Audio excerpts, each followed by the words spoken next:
ರೈತರು ಕೃಷಿಯಲ್ಲಿ ಆಧುನಿಕ ತಂತ್ರಜ್ಞಾನ ಮತ್ತು ಯಂತ್ರೋಪಕರಣಗಳನ್ನು ಬಳಸಿಕೊಳ್ಳುವ ಮೂಲಕ ಶ್ರಮ ಹಾಗೂ ವೆಚ್ಚವನ್ನು ತಗ್ಗಿಸಿ ಉತ್ತಮ ಇಳುವರಿ ಪಡೆಯಬೇಕು ಎಂದು ಸಿರ್ಸಿ ಕ್ಷೇತ್ರದ ಶಾಸಕ ಭೀಮಣ್ಣ ಟಿ ನಾಯ್ಕ ಅವರು ರೈತರಿಗೆ ಕರೆ ನೀಡಿದರು.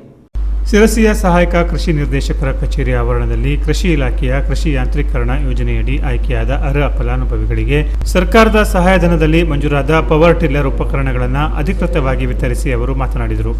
ಇಂದಿನ ದಿನಗಳಲ್ಲಿ ಕೃಷಿ ಕ್ಷೇತ್ರದಲ್ಲಿ ಕಾರ್ಮಿಕರ ಅಭಾವ ದೊಡ್ಡ ಸವಾಲಾಗಿದೆ. ಇದಕ್ಕೆ ಯಾಂತ್ರೀಕರಣವೇ ಸೂಕ್ತ ಪರಿಹಾರ.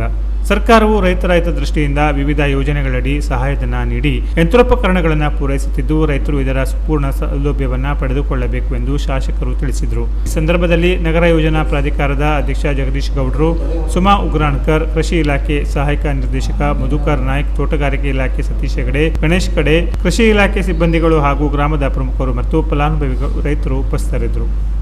Canara plus news, Sirsi.